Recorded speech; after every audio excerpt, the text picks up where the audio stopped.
Hai, Assalamualaikum semua. Saya Nurul Ashikin Mabahwi, Presiden Kelab Bunga Raya Jepun. Dan ini merupakan sesi live kami sekali lagi dengan topik yang sangat menarik iaitu PRN Sabah. COVID-19, kita jaga kita. So, panel kita pada saya kali ini cukup mantap. Kita ada daripada DAP, daripada UMNO dan juga non-partisan. Panel pertama ialah Encik Shahrizan Johan, Peguam dan juga merupakan Setiausaha Politik MP Iskandar Puteri. Panel kedua ialah Syakib Syahril, Ketua Penerangan Pemuda UMNO bahagian Pulai, dan panel ketiga ialah non-partisan dan juga merupakan Naib Presiden Hubungan Luar Kelab Bunga Raya Jepun, Amalina Tajuddin. Apa khabar semua? Baik. Kau baik. Terima kasih Alhamdulillah kau kerana baik. menjemput kami. Okay, dan terima kasih juga sebab sudi jadi panel. So kita tanpa membuang masa, kita teruskan kepada sesi KBR live kita dengan soalan-soalan yang cukup bernas ataupun cukup panas.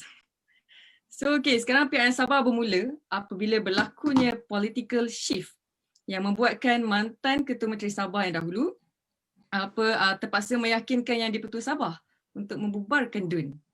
So soalan pertama saya, ada pandangan yang mengatakan pilihan raya yang dijalankan pada waktu ini bukanlah bagi mencapai satu kerajaan yang stabil, tetapi hanyalah power hunger game dan tidak mempedulikan rakyat langsung kerana kita dalam situasi pandemik sekarang. So apa pandangan panel pertama, Cik Shahrizan? Pertamanya kita kena akui satu perkara. Dalam situasi COVID ni, tahun ni, kita dah melihat pilihan raya diadakan di negara-negara lain. Contoh yang terbaik adalah jiran kita, iaitu Singapura.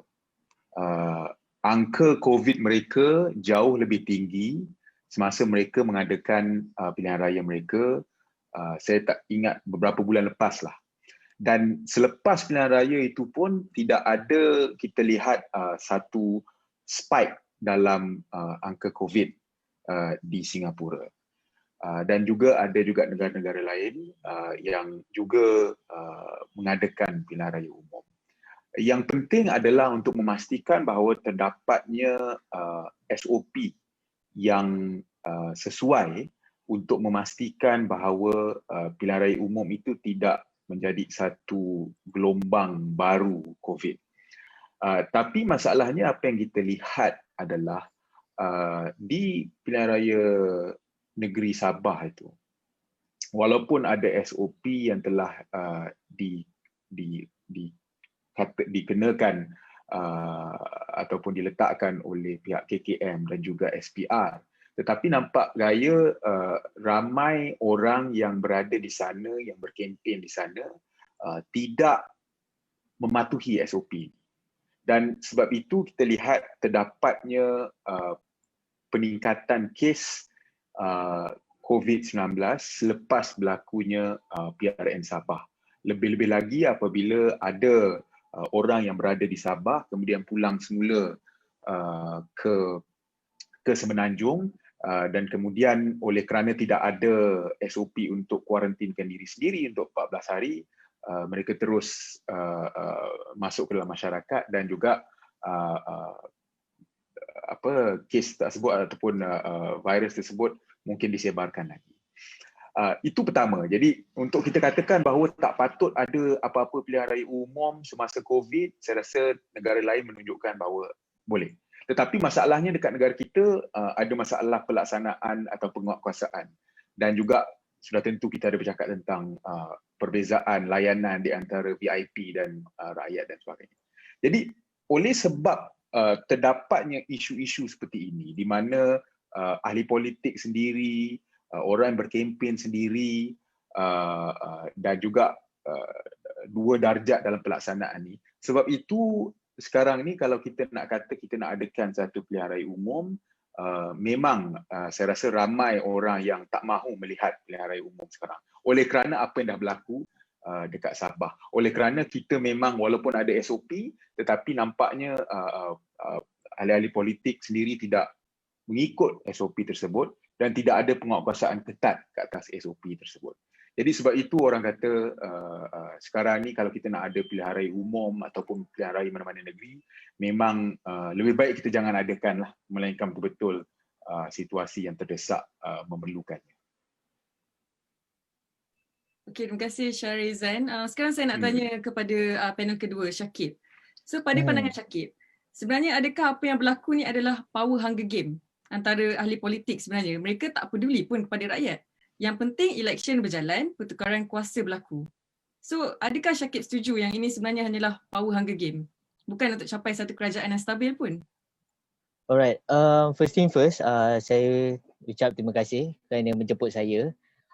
Saya rasa soalan ni pun soalan yang quite interesting juga untuk orang ketahui sebenarnya kita nak power hunger game ataupun sebaliknya, mempedulikan rakyat dan sebaliknya. Jadi kalau ceritakan tentang PRN Sabah, saya rasa dia boleh katakan dua-dua juga, boleh katakan power hunger game dan boleh katakan juga mempedulikan rakyat.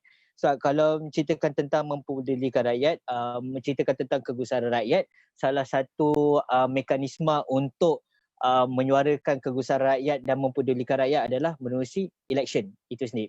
Jadi untuk kata power hunger game, yang ni pun termasuk juga bila kita tengok dekat PRN Sabah, bukan setakat dari segi Perikatan Nasional, Barisan Nasional, kita ada lihat juga Warisan Plus juga ada yang beberapa politician yang kena juga. Jadi saya rasa saya pun setuju dengan Shah tadi berkenaan dengan election yang akan datang. Mungkin buat masa ni tak berapa sesuai untuk kita continue untuk join election. Tetapi kalau nak ceritakan tentang power hunger game dan patah balik pada PRN Sabah, saya rasa dia banyak perspektif lah. Dia banyak perspektif. Ada orang akan cakap ni power hunger game. Ada orang cakap this is one of the way untuk demokrasi. Dan ada satu lagi, ini adalah salah satu cara untuk kita menunjukkan manifestasi kegusaran rakyat. Jadi saya rasa itu saya kembalikan perspektif-perspektif itu kepada rakyat dan kepada penonton-penonton boleh dapat kesimpulan dan sebagainya. Tapi apa yang saya cuma katakan untuk pilihan raya ketika ini, boleh buat pilihan raya asalkan kita ikut SOP dan asalkan kita jangan bersentuhan-bersentuhan. Kalau boleh dalam program tu kita kurangkan. Janganlah jadi hipokrit kepada ahli-ahli politik di luar sana. Jangan jadi hipokrit. Kalau boleh tegaslah dan gunakan ayat-ayat yang kita cakap ni semua untuk kita reflect kat diri kita. Dan saya rasakan penghujung cerita dia adalah ini adalah untuk rakyat. Maka kita bukan setakat menyuarakan kegusaran rakyat, tetapi kita kena menunjukkan bahawa keprihatinan kita terhadap rakyat itu ada. Dan kalau boleh kita betul-betul jagakan communication kita. Saya rasa bukan setakat dari Barisan Nasional saja, UMNO saja, mana-mana side pun termasuk perbankan dan kerajaan pun ada salah dan silap. Ini adalah satu proses sebab kita pun first time juga mengalami COVID, mengalami satu situasi yang macam ni dan melibatkan pelbagai masalah politik. Jadi saya rasa this is one of the way lah. Itu pandangan saya. Terima kasih. Okay, pandangan Syarizan dan juga pandangan Syakib ni sebab pandangan ala-ala ahli politik punya pandangan lah. Sebab memang dua-dua daripada satu parti yang berbeza.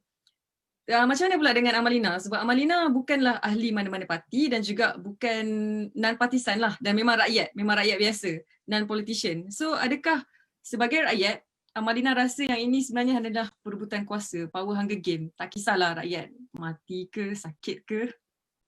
Janji kuasa nombor satu. Okey, terima kasih kepada Puan Ashikin atas soalan sebentar tadi.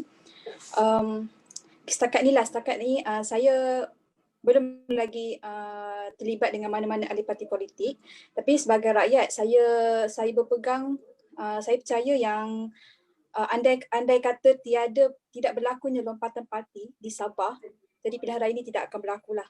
Jadi saya juga percaya yang PRN Sabah ini, pilihan raya negeri Sabah ini juga merupakan salah satu daripada power hunger game juga. Dan sebenarnya kalau ikutkan rakyat bukanlah tidak mahu kerajaan yang stabil dan mungkin cuma rakyat marah dengan cara ahli politik yang berkempen untuk pilihan raya ini tanpa mengikut SOP yang betul dan terdapat hukuman di antara 2 darjat. Itu sebenarnya yang rakyat betul-betul marah. Sebab ialah bila kita kata pilihan raya bukan di Malaysia saja, malah di negara-negara lain juga ada yang pilihan raya sewaktu pandemik sekarang.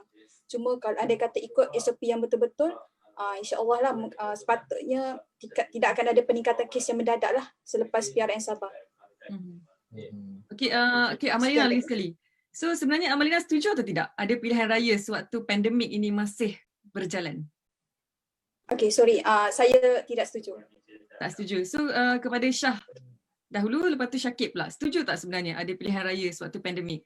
Sekalipun kerajaan tiada majoriti yang kukuh dan perlu ada satu majoriti yang kukuh. Setuju ataupun tidak?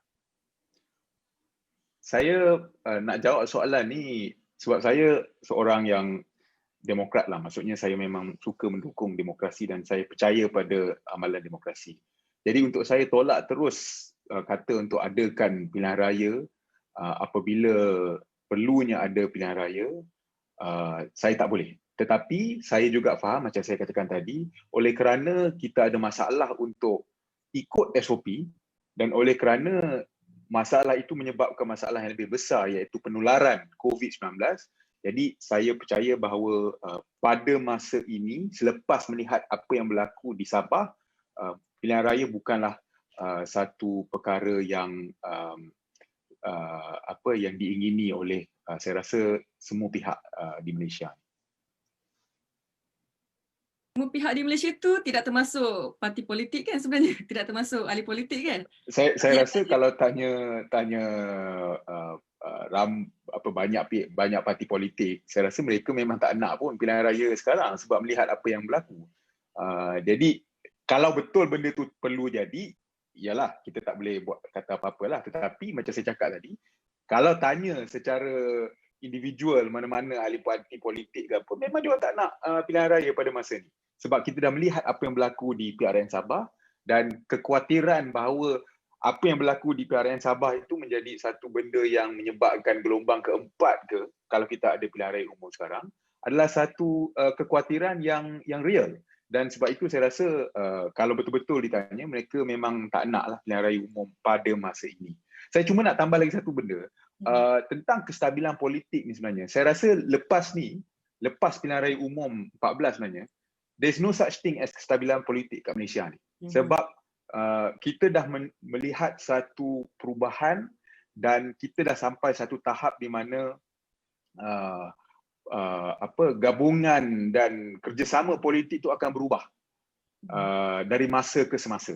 Dan sebenarnya benda ni adalah perkara yang biasa dekat mungkin negara-negara lain. Australia contohnya dia tukar Perdana Menteri dalam 2-3 tahun dia tukar Perdana Menteri contohnya. Jadi di Malaysia pun kita dah tengok berapa 2 Perdana Menteri bertukar, 3 Perdana Menteri bertukar dalam masa 2 tahun contohnya, dan mungkin satu lagi Perdana Menteri akan dilantik dalam masa terdekat.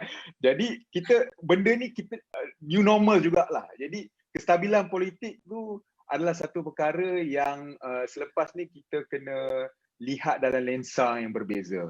Kita mungkin dulu ingat kestabilan politik tu satu parti tu akan memerintah untuk 5 tahun. Tapi saya rasa lepas pilihan raya umum ke-14, lepas langkah Sheraton, rakyat Malaysia kena bersedia bahawa akan ada perubahan sokongan, perubahan kerjasama dan sebagainya yang lebih kerap berlaku berbanding dengan dahulu. So kepada Syakib pula macam mana? Syakib sebenarnya setuju tak pilihan raya diadakan sewaktu pandemik ni?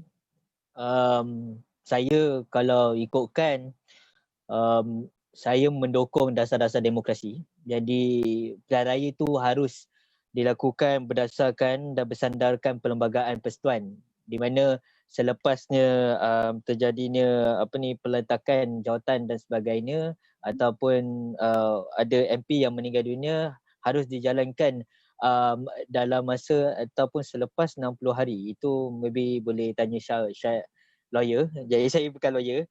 Tapi apapun pendirian saya untuk ketika COVID-19 ini adalah kalau sekiranya keadaan sekarang ni kita tak boleh nak kontrol, sebaik-baiknya kita menggunakan ataupun mungkin kita boleh tanya SPR ataupun kita buat engagement dengan public, bagaimana untuk kita handle this kind of situation. Sebab kita kena ambil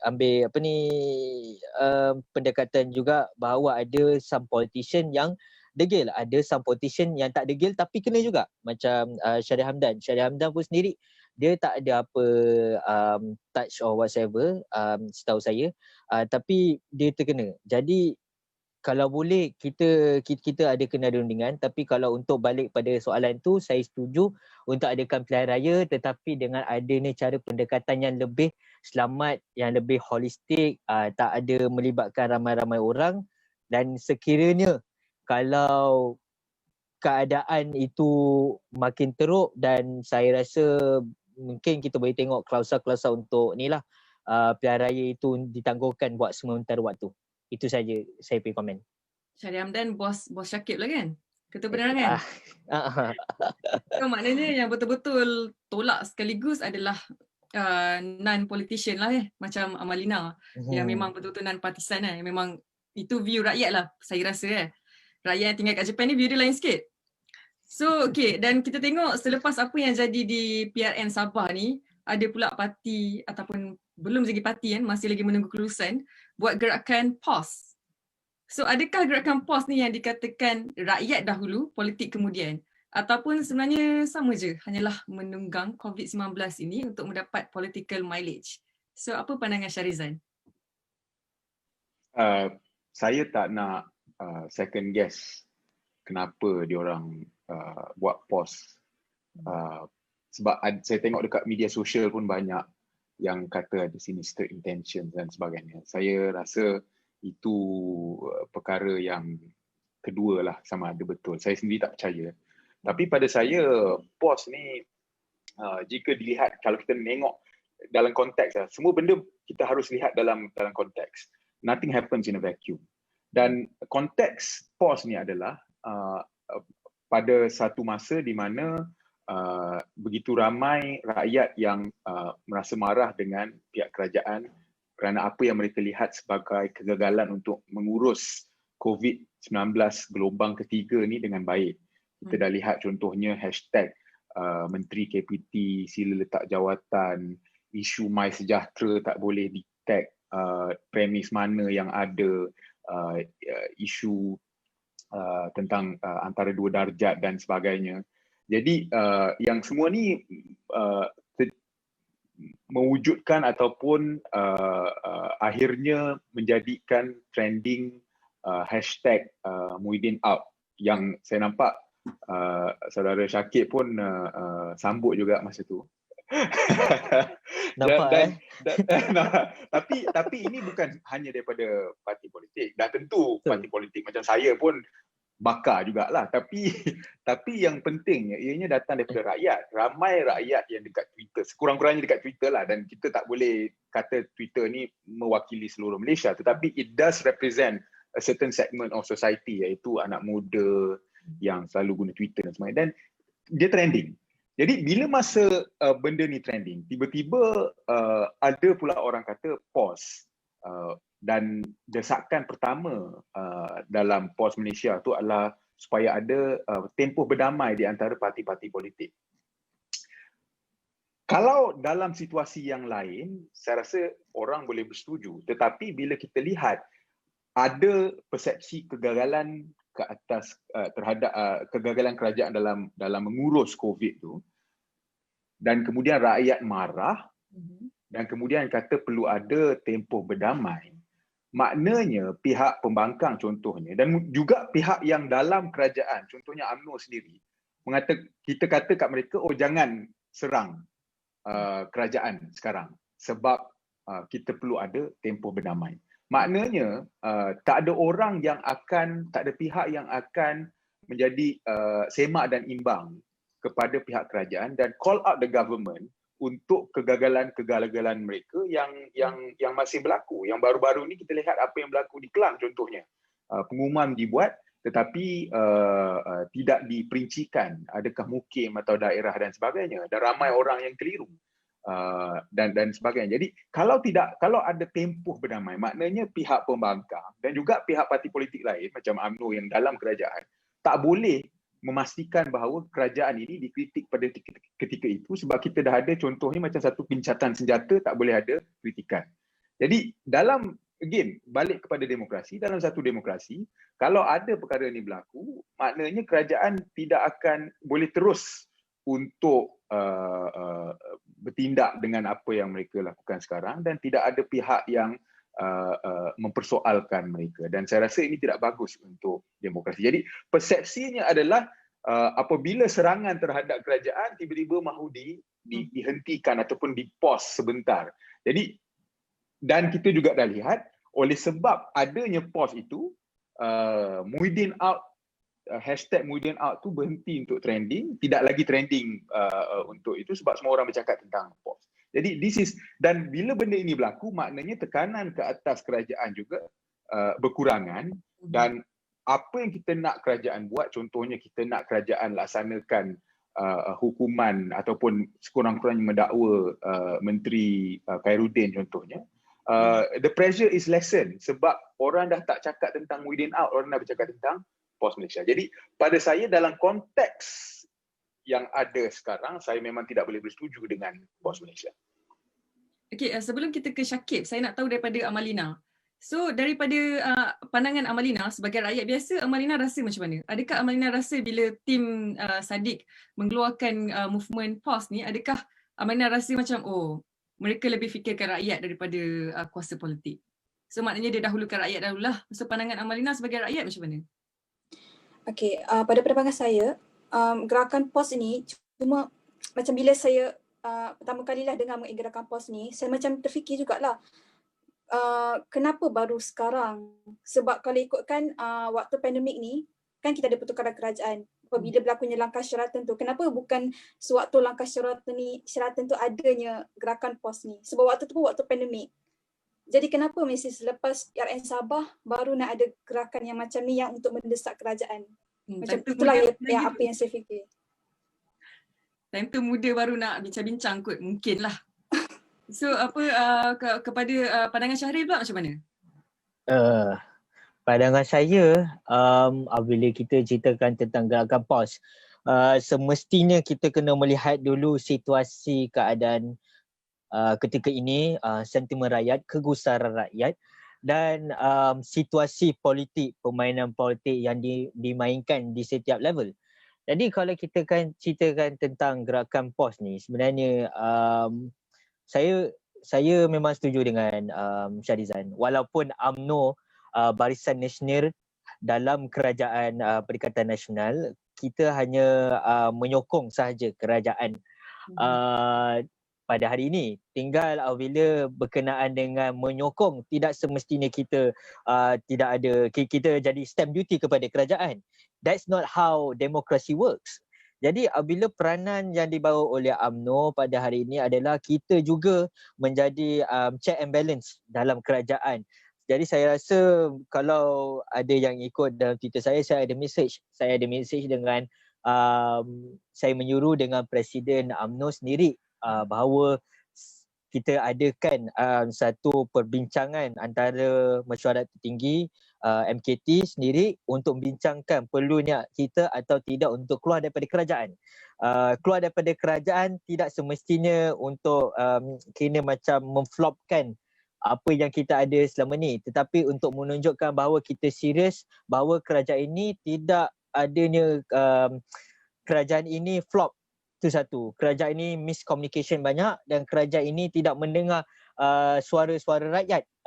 Itu yang terutama sekali.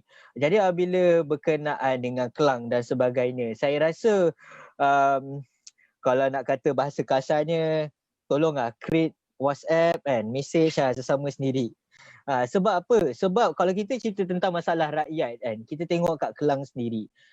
Kalau cerita pasal Kelang, saya dapat tahu Kelang tu ada dua, satu Mukim, satu lagi sebaliknya. Jadi kita tak tahu mana satu. Jadi macam saya ada kawan saya dekat Shah Alam tu, dia cakap ni kalau cerita pasal Kelang dah besar, dah boleh masuk dekat area Kelang.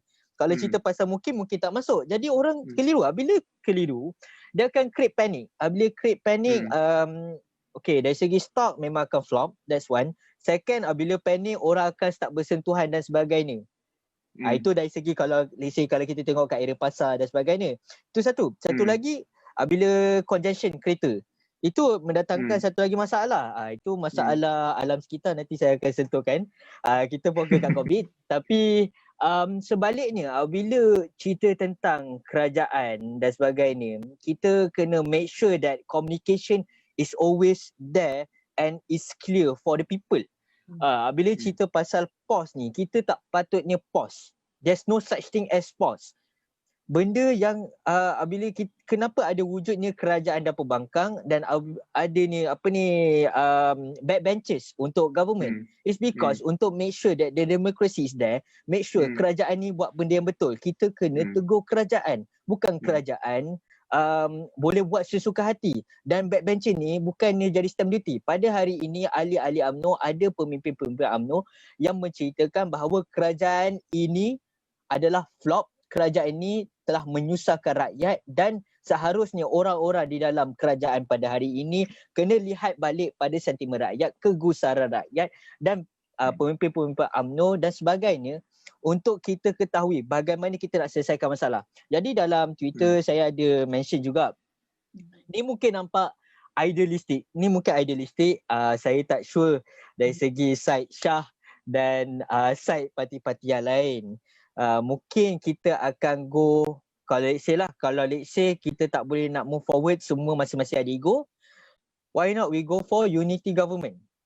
I think unity government dulu DAP pun ada mention juga, tinggal ketika itu saya berpendapat bahawa kita patut bubar saja parlimen ni. Back in early ni before MCO. Tapi ketika ini dengan adanya kes naik balik dan sebagainya, walaupun dia tak melibatkan rakyat sangat, tapi ada melibatkan several cluster yang sepatutnya it's a miscommunication.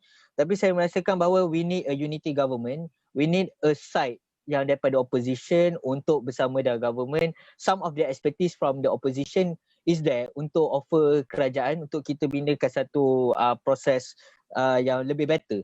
Dan dari segi ada daripada pemimpin-pemimpin daripada side kerajaan juga boleh jadi opposition untuk make sure that check balance is there. Sebab takut kita ada ketidakstabilan. Jadi apabila kita tadi cerita pasal ketidakstabilan politik, ini boleh dikatakan saya rasa there's no such thing as pause. There will be is either forward, iaitu PH pushing, ataupun we do something else or pressure from the backbenchers. So from our side, UMNO and Barisan Nasional, it will be on the pressuring the government as the backbenchers for this government to do a right thing, to do a better communication so that we can tell to people there's no need to change the government. There's only needs to cover the communication and do a proper planning and such thing, and then we sort it out. After COVID, straight away we go for election. We open the democracy to all. So biar rakyat yang menentukan bahawa mana parti yang selayak-layaknya memimpin Malaysia ni. Itu saja. Okey. Soalan yang seterusnya ni adalah hasil rangkuman daripada komen-komen orang lain sebenarnya apabila bermulanya langkah Anwar Ibrahim. So tak tahulah ada tak hashtag langkah Anwar sekarang ni. Saya yang create tadi. Ada. Okay, dahulunya Abah trending Abah trending sampai ada yang tulis sajak lagi kan, mengagung-agungkan Abah. So awalnya dia dipuji dengan hebat. Tapi PRN Sabah ini menyebabkan menteri yang dahulunya dipuji dengan hebat akhirnya sekarang dikritik dengan hebat juga. Dan ada rakyat yang melihat, ini hasil rangkuman daripada komen-komen orang lain. Rakyat melihat ahli politik lain ataupun segelintir beberapa parti politik mengambil ini sebagai kesempatan pula untuk menjadikan pandemik ini dan juga kritikan kepada kerajaan sekarang ini sebagai landasan tunggangan politik mereka. Salah satu dia contohnya antara langkah Anwar Ibrahim untuk bertemu dengan Wadi PA Agong untuk mempersembahkan strong and formidable number dalam kurungan sebab saya tak pasti mana strong and formidable number itu. So adakah anda setuju sebenarnya Saya pun tak tahu. apa menjadikan pandemik ini sebagai landasan tunggangan politik sebenarnya? Tanya siapa? Saya Saya tanya dulu. panel 1 dulu. Oh, okey. Panas saya pass ke panel 1 dulu. Oh, okey. Pada saya, kalau nak kata sebagai tunggangan ke apa, pada pendapat saya lah, benda ni bukannya baru saja tiba-tiba PH nak cuba dapat balik kerajaan. Saya rasa dah banyak keluar kenyataan yang mana PH kata mereka nak kembalikan mandat rakyat. This is not the first time.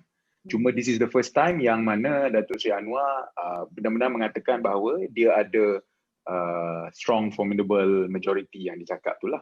Jadi benda ni bukan tiba-tiba datang yang mana, maknanya yang tiba-tiba tu adalah pengumuman itu, tetapi percubaan tu memang daripada dulu. Saya rasa cuma ada, ya, sejak daripada merampas kembali kerajaan lah maknanya.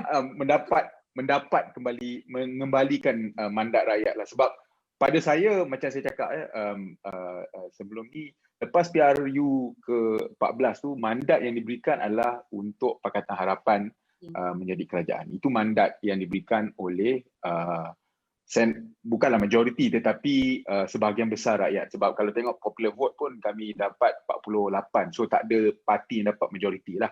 Tetapi sebahagian besar mandatnya diberikan kepada PH. Dan dalam mandat itu adalah supaya rakyat tahu memang bahawa Tun Mahathir akan menjadi Perdana Menteri, tetapi selepas satu masa dia akan diberikan kepada Datuk Seri Anwar. Jadi itu mandat yang diberikan. Orang tahu masa orang undi, this is the deal. Jadi apa yang PH nak buat sejak langkah Sheraton, dan saya rasa ada pause kejap cuma masa MCO saja, di mana mereka tak bercakap tentang dapatkan balik mandat ni. Apa yang mereka nak buat adalah memang untuk mengembalikan mandat tersebut. Jadi sama ada benda tu ada COVID atau tidak, benda tu dah memang berlaku. Cuma sekarang ni ada COVID lah, tetapi benda tu dah memang dalam perancangan untuk sekian lama dan diumumkan. Sebab itulah ada cerita tentang Datuk Seri Syafiee untuk dijadikan calon PM, siapa yang akan jadi calon PM, sama ada Tun Mahathir balik ke Datuk Seri Anwar. Kan kita ingat dahulu memang ada benda ni. Cuma saya nak juga ingatkan bahawa apabila Datuk Seri Anwar mengatakan tentang strong formidable majority itu, ianya adalah sebelum PRN Sabah berlangsung. Maknanya minggu sebelum pengundian. Jadi masa tu kita tidak melihat kemarahan rakyat itu yang kita lihat sekarang. Jadi yang betul-betul teruk bila jadi rakyat begitu marah ni adalah kalau kita boleh tengok ialah selepas PRN Sabah, yang mana ada nampak macam orang tak ikut SOP dan kemudian ada peningkatan kes dan sebagainya. Jadi untuk mengatakan bahawa dia mengambil kesempatan itu, saya rasa tidak begitu tepat. Cuma dia menunggu untuk mendapatkan masa untuk mendapat audience dengan Yang Tuan Agong lah. Dan sekarang ni baru dia diberikan audience tersebut. Jadi saya tak setuju untuk katakan bahawa dia mengambil kesempatan. Sebab macam saya cakap tadi, usaha tu memang dah lama ada, dan kedua dia dah umumkan sebelum ada kemarahan rakyat tentang isu ni, yang mana betul-betul meletus apabila pengundian di PRN Sabah selesai berlangsung.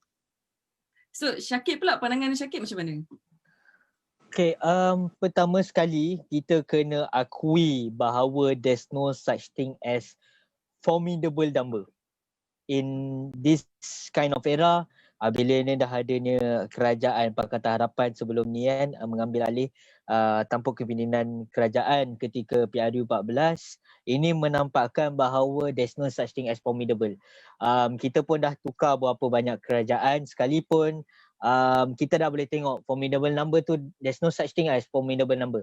Jadi bila kita ceritakan tentang langkah Anwar, kita boleh tahu bahawa one thing I think everyone should acknowledge he try his best to create a government.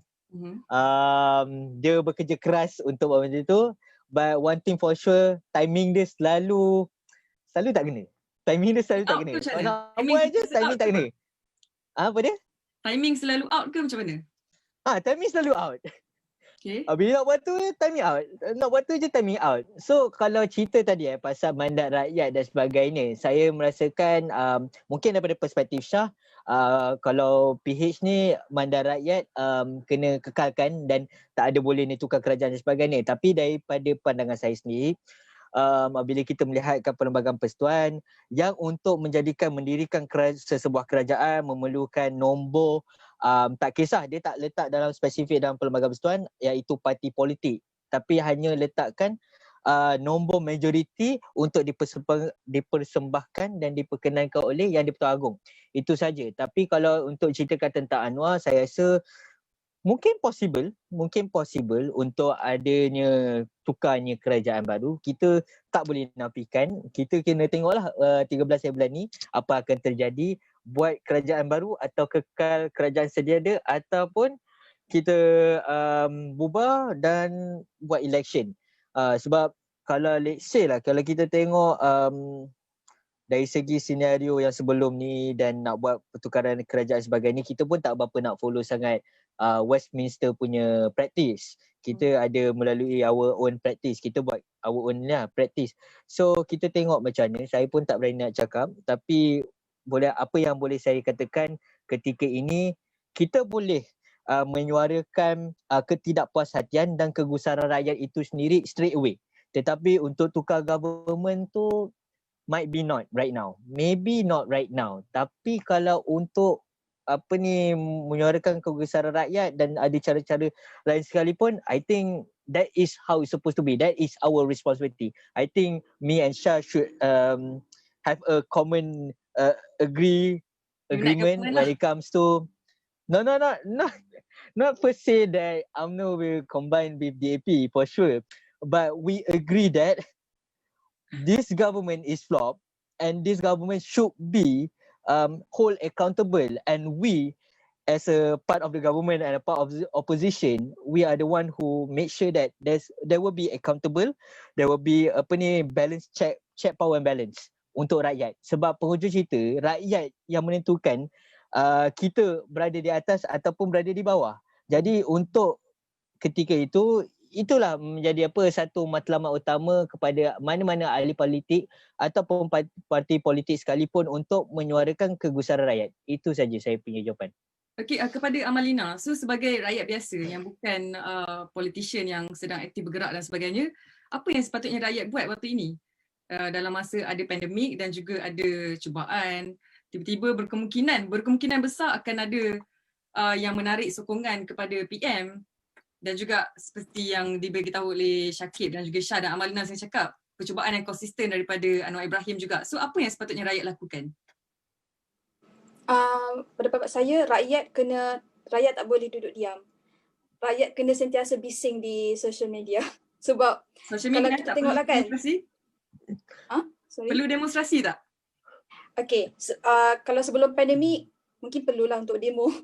Saya tak pernah jom mana-mana demo. Tapi sebab macam sekarang ni kan dengan pandemik je lagi kan. Dan saya rasa rakyat memang kena sentiasa bising lah.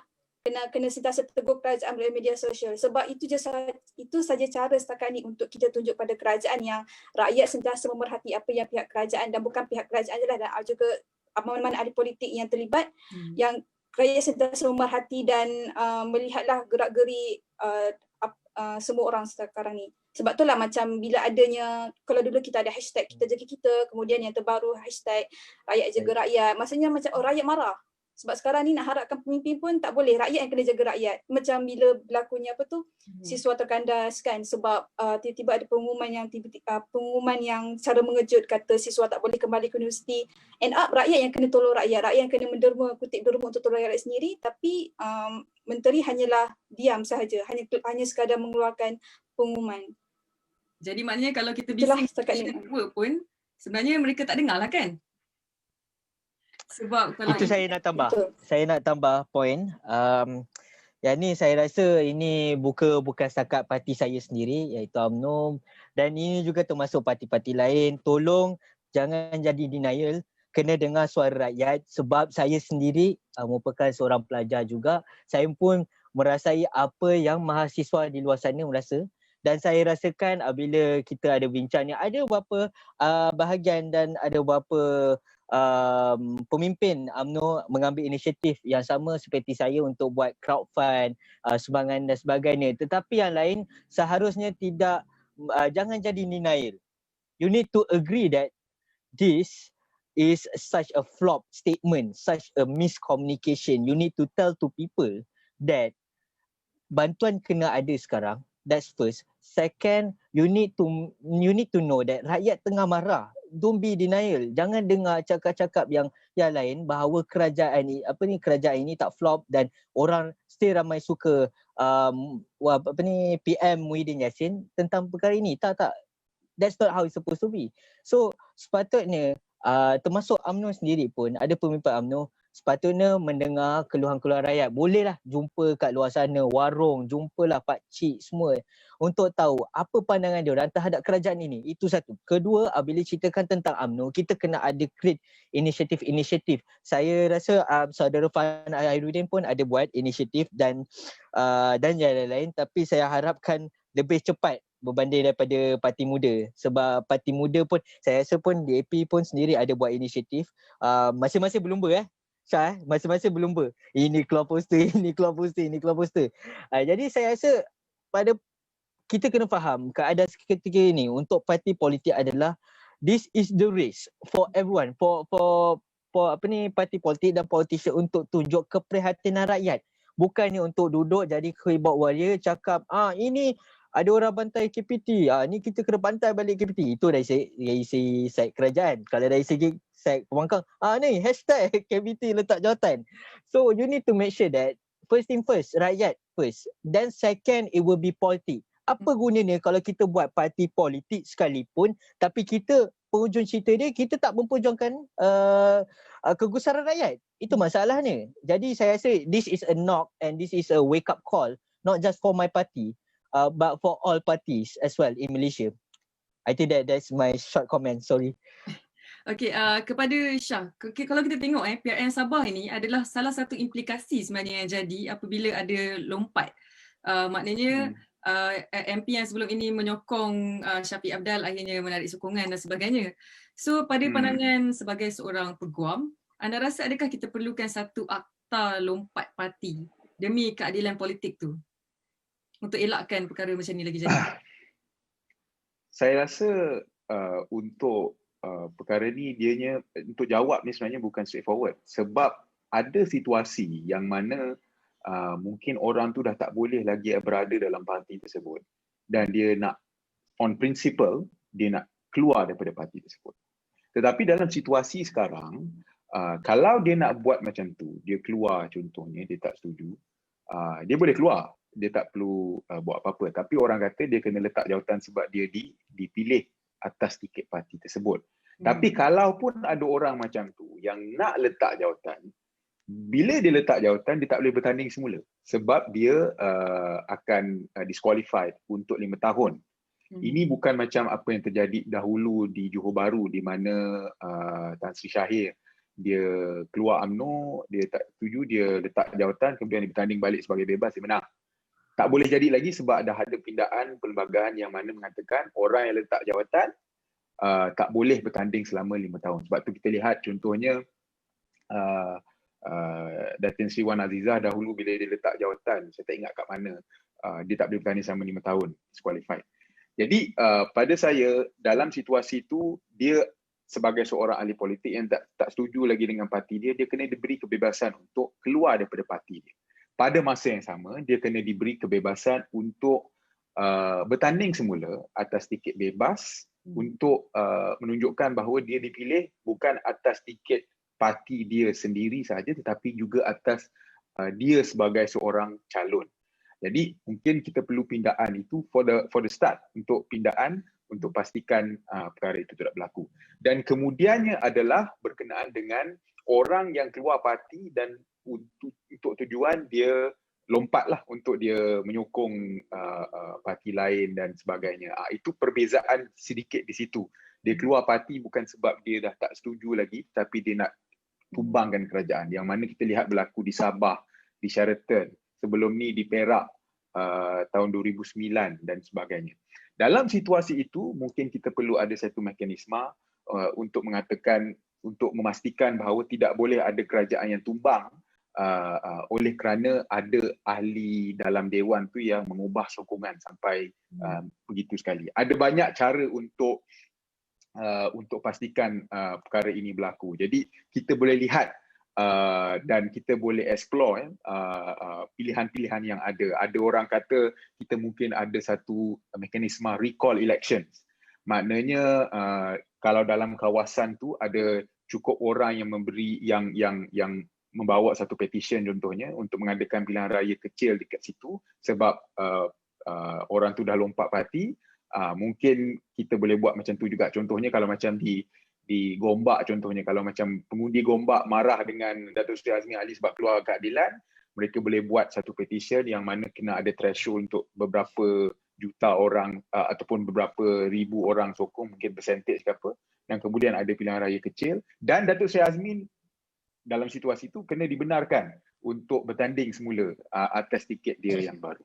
Jadi banyak mekanisme yang ada, tetapi saya setuju bahawa sesuatu perlu dilakukan, perlu ada pindaan sama ada undang-undang, sama ada undang-undang lompat parti ke apa ke, memang perlu ada. Cuma apa cara dia tu kita mungkin boleh bincang lagi sebab macam saya cakapkan tadi, it is not straightforward bila orang ni keluar daripada parti. Kita dah lihat contohnya orang yang keluar daripada PAS dan tubuhkan amanah sebelum ni, mereka keluar sebab satu, mereka kalah dan kemudian mereka tak boleh lagi merasakan mereka patut ada dalam parti tersebut. Jadi mereka keluar, tapi mereka ialah elected MPs. Jadi dalam situasi itu adakah mereka tidak boleh dibenarkan untuk keluar? Jadi ada pelbagai dimensi dalam persoalan ini yang mana saya rasa kita perlu lihat dengan serius untuk memastikan bahawa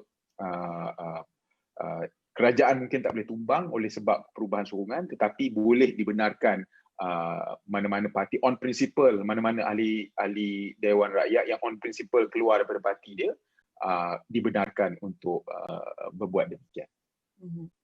Okey, kita ke panel ketiga. Sebab kita lihatkan dalam keadaan pandemik ni, di Jepun juga kita bertukar presiden. Shinzo Abe meletakkan jawatan atas faktor kesihatan dan kita ada presiden baru.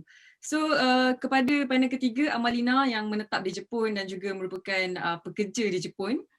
So dari segi perspektif politik di Jepun sewaktu coronavirus ni, sewaktu pandemik, adakah ada perebutan kuasa, main politik seperti yang berlaku di Malaysia?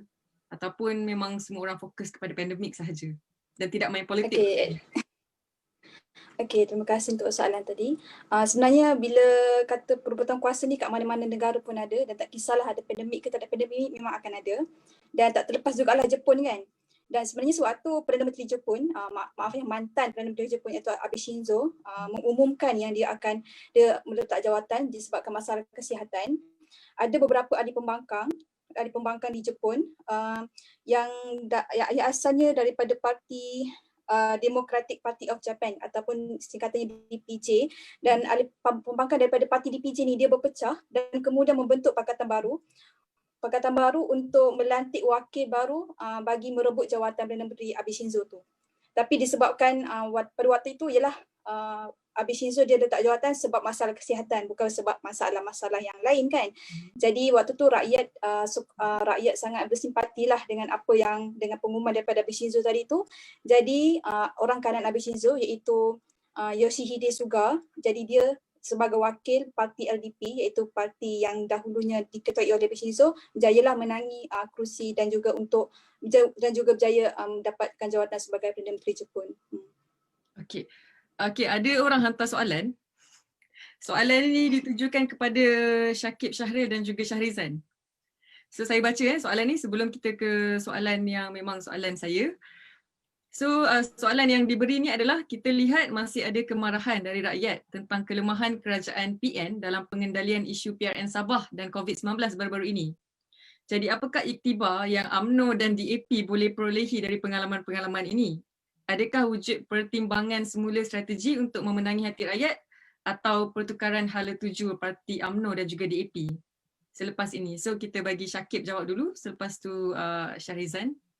I would prefer Shah answer first. Nak saya jawab dulu ke? Shah nak go first or me go I first? can go first. Okay. Okay, Uh, sure. Shah Sa- first. Saya rasa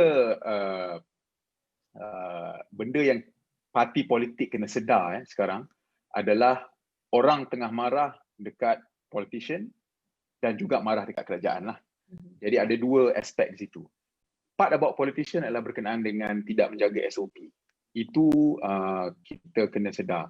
Dan ahli politik sekarang kena sedar bahawa rakyat memerhati. Mereka tak boleh lakukan perkara yang sembrono, yang ikut suka hati sebab rakyat sentiasa memerhati. Dan lebih-lebih lagi sekarang, semua orang dekat media sosial, dia boleh cari balik apa yang kita dah buat sebelum ni. Kalau macam dia pergi kempen, dia tak pakai mask ke, dia pergi jumpa orang ni padahal dia sepatutnya kuarantin diri, orang akan korek balik. Jadi scrutiny ke atas ahli politik tu dan juga parti politik tu sekarang saya rasa amat widespread dan juga menjadikan bahawa parti politik ni kena sentiasa memastikan bahawa mereka mengikut apa yang mereka kata mereka nak buat. Jadi itu adalah satu pengajaran yang penting untuk semua parti politik dekat Malaysia ni. There is no such thing, dan sekarang orang tak ada nak kata hormat pada parti politik ke wakil rakyat. Kalau tengok dekat Twitter dan Facebook tu, orang maki parti politik, orang maki menteri, memang tak ada batasan lah. Okay? Jadi mereka tak kisah. Dan ini adalah orang kata norma barulah untuk berpolitik dalam era sekarang ni pasca pilihan raya umum yang ke-14. Dan keduanya, ini adalah pengajaran buat parti saya yang pernah berada dalam kerajaan dan sekarang pembangkang balik.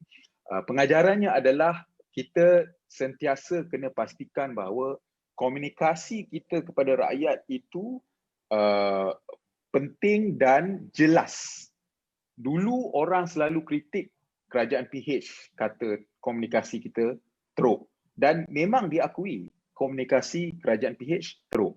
Dan sekarang benda yang sama kita juga melihat pada kerajaan Perikatan Nasional, ataupun saya lebih suka kerajaan Tan Sri Muhyiddin, yang mana mereka juga ada masalah komunikasi di antara parti-parti yang ada dalam kerajaan dan juga komunikasi dengan rakyat.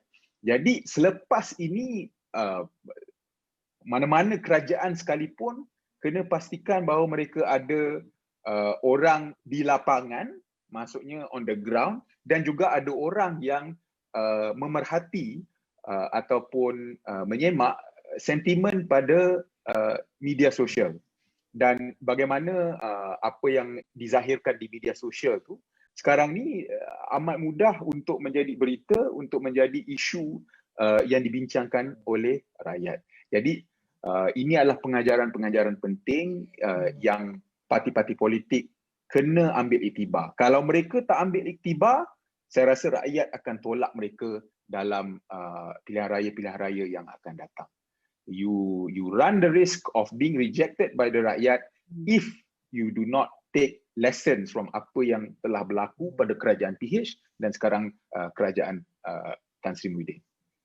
Jadi adakah ada strategi yang, soalan dia yang terakhir, adakah ada strategi yang bertukar dalam DAP selepas PRN Sabah ni? Strateginya adalah sekarang kita kena pastikan bahawa kita kena ikut SOP, kena sentiasa pastikan setiap yang kita muat naik, setiap yang kita bagi tahu rakyat tu adalah perkara yang tidak melanggar SOP dan sebagainya, dan juga memastikan bahawa sentiasa kita kena read the room lah. Itu ialah, saya nak kata bahawa ini ada arahan daripada parti ke apa, tak ada lah. Tetapi semua pihak dalam parti saya sedang membuat muhasabah diri ini, melihat kepada kritikan yang dibuat oleh rakyat kepada parti politik dan juga kepada kerajaan. Syakib macam mana?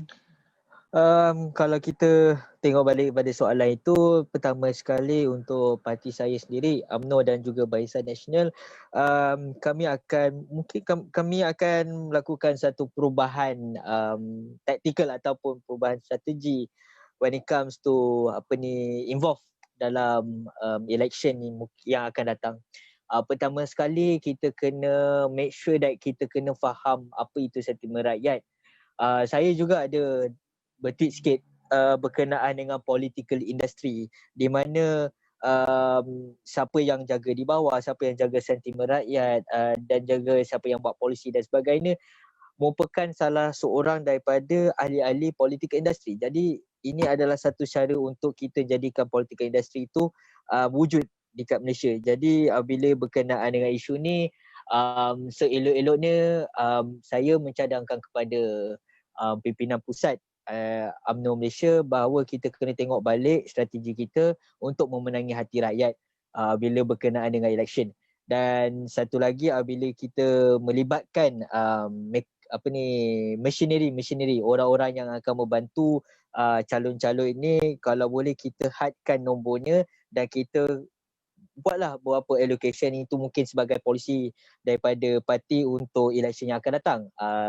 Dan saya rasa itu sebaik-baiknya kepimpinan yang di atas untuk membincangkan tentang perkara tersebut. Tapi apa yang berada di kat bawah adalah untuk make sure yang betul-betul kita kena meletakkan beberapa orang untuk memahami sentimen rakyat dan sebagainya. Apa yang Syah tadi sendiri cakap, itu pun menjadi satu muhasabah bukan setakat diri saya sendiri tetapi untuk parti saya sendiri, untuk kita kenali lebih faham politik Malaysia baru yang di mana bilanya PRU 14 dan tukarnya kerajaan dan sebagainya, sentimen rakyat dan untuk melihat perspektif politik itu berbeza.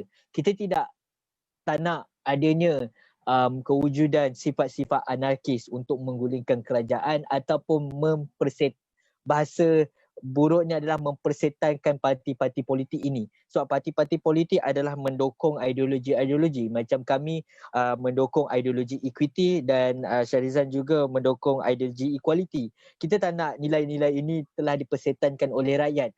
Maka seelok-eloknya orang-orang ahli-ahli politik ataupun pekerja-pekerja politik sekalipun kena lihat balik bahawa kita boleh buat apa-apa saja, tapi asalkan jangan jadikan rakyat marah.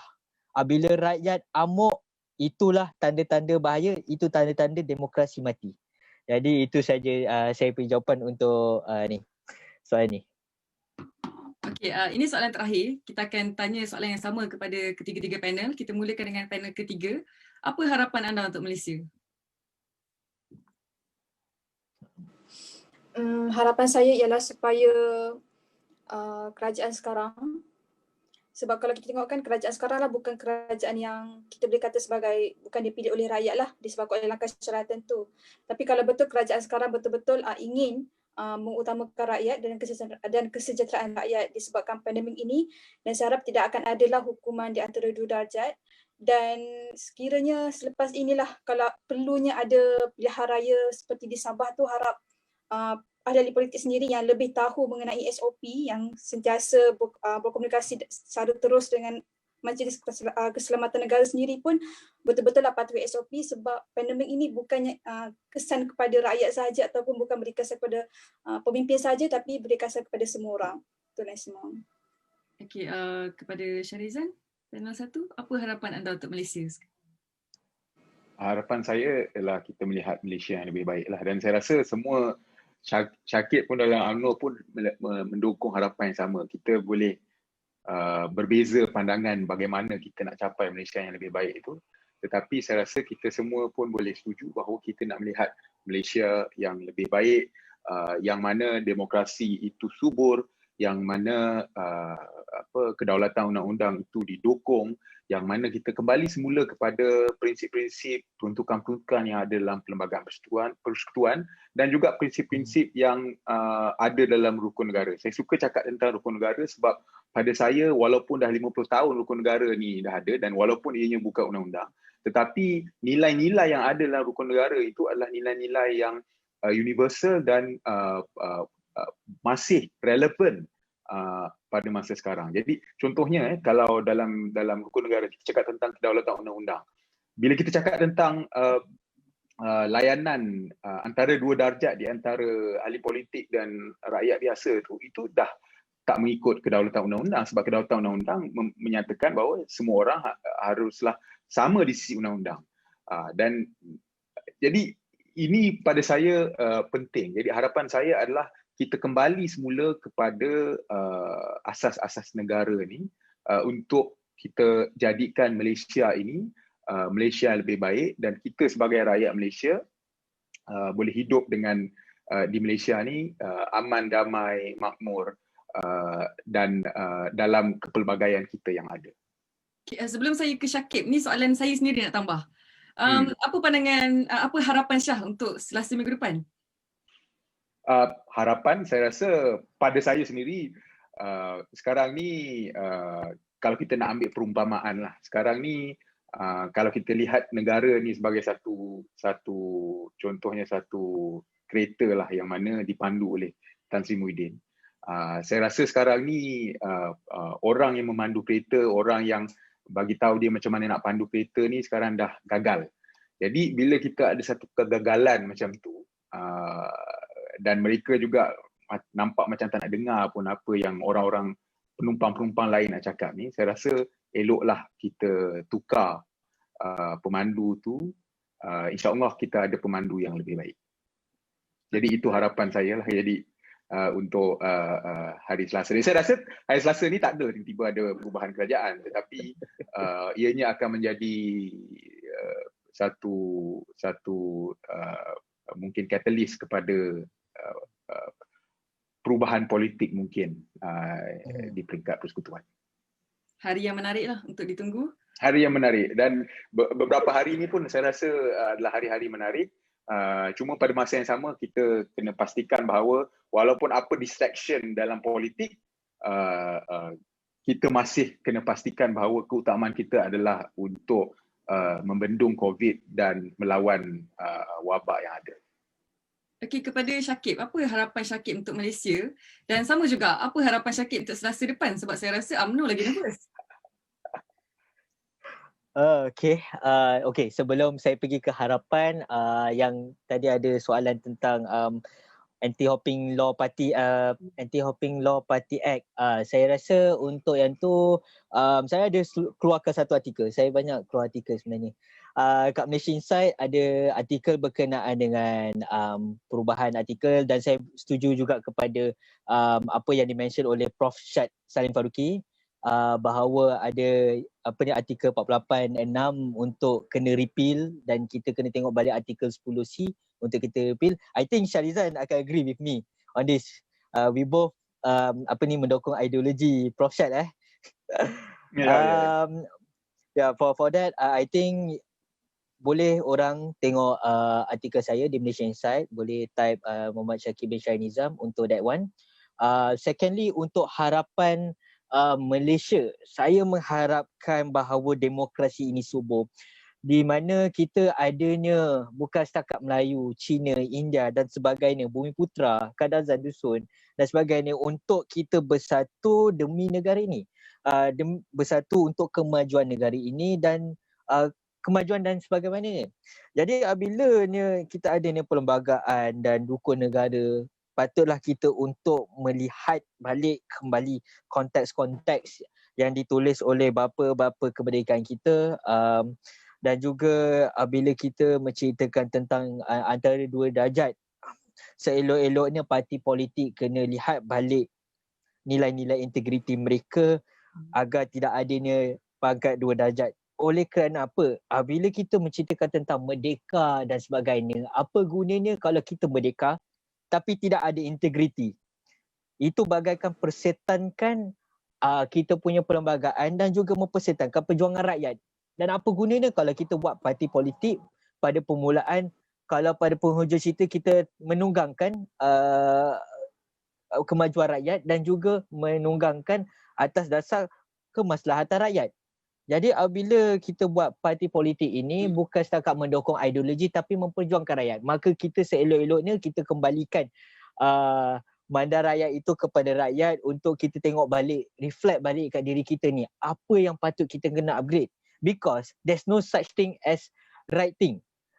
Bila kita cerita okay, saya buat ini benda yang baik untuk rakyat, no, kita kena tengok balik, maybe itu apa yang kita fikir, mungkin apa yang rakyat fikir berbeza. Kita kena reflect balik. This is not the time where we need to teach rakyat on how to do this thing.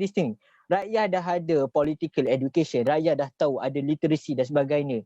Jadi kita kena dengar rakyat, sebab yang buat kita jadi kerajaan, even including PN or PH sekalipun, rakyat. Maka kita kena kembali balik pada rakyat. Jadi bila harapan untuk 13 Oktober ni, saya mengharapkan beberapa perkara. First thing first, janganlah ada ona panik. Saya pun malas nak pergi Padang Merdeka untuk untuk join kawan-kawan, apa cerita ni, saya dah malas dah. Tu satu. Kedua, pastikan bila ni kalau sekiranya ada penukaran kerajaan dan sebagainya, kepentingan harus diletakkan kepada rakyat, dan juga untuk menyelesaikan masalah COVID-19. Dan ketiganya, bila kita ceritakan tentang COVID-19 dan rakyat, kalaulah sekiranya tukarnya kerajaan, first thing first, we need to change how we perceive things. Kita kena belajar di antara parti-parti ini, kita kena belajar untuk agree to disagree. Macam parti saya rasa diorang dah start belajar untuk agree to disagree.